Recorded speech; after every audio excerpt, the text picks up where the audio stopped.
Invincible episode 3. This is the final episode that dropped for today's premiere group of episodes. This episode is probably my least favorite out of the first two. There's still a lot that happens in here, and it's still a great episode, but just not on the same level. And I don't know. I think it's still a fantastic episode. In this episode, we see the robot dude who's now, the world now knows that the Justice League, again, I'm going to keep calling them the Justice League. Spoilers, warning, right now. Major spoilers for all 3 episodes. The Justice League is now dead. Omni-Man goes on a speech, they have a little funeral, everybody's sad, and the robot dude says, alright, I'm going to train some new recruits, and we find out Omni-Man has been suggested to do this before, but he refuses, and our little demon dude is still investigating. We have some dialogue between him and Omni about how he's trying to escape hell. Which that's really, really, really interesting. I don't know what that means.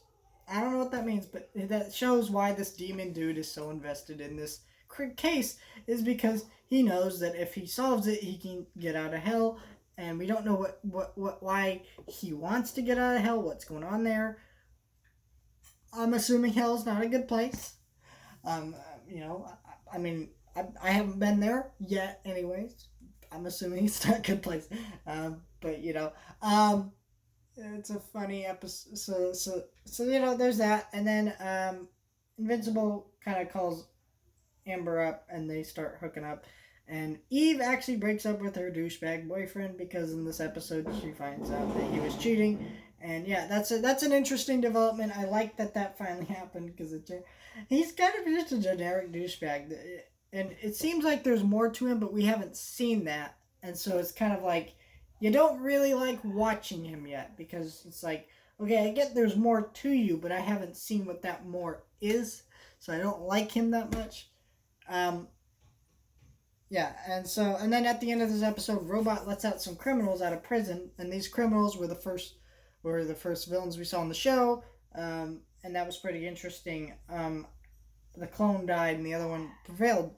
It's not clear why he did that, but yeah, that's pretty interesting. And then Demon Dude sneaks into the house, and has some more dialogue about what's going on and what he's trying to find out. He really believes Omni-Man is heavily involved with this case. I don't know. There's a lot that happens here, but it just feels a little. The rest of these episodes felt so new and fresh, in the sense that there aren't a lot of superhero shows like this. This kind of felt like a standard superhero show episode.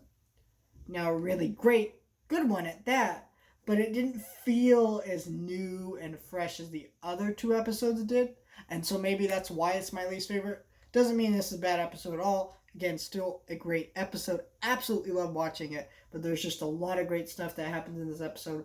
Very exciting, very interesting episode. I'm very excited to see what happens with episode 4, which comes out next Friday. Don't know if I'll be able to get to it that day, but I will do my best to get to all the reviews that I need to catch up on by Sunday, because I'm taking a break for spring break, but I'm trying to get all the reviews I need to get out today, and then I will take care of the ones I need to get to next week by Sunday, at least in terms of new releases anyway. So stay tuned for all that. Just all exciting stuff. Stay tuned. Really excited to watch more of the show. Such a great episode. It's such a great series so far, and I can see it becoming one of my favorite series of all time if it keeps up this high level it's at.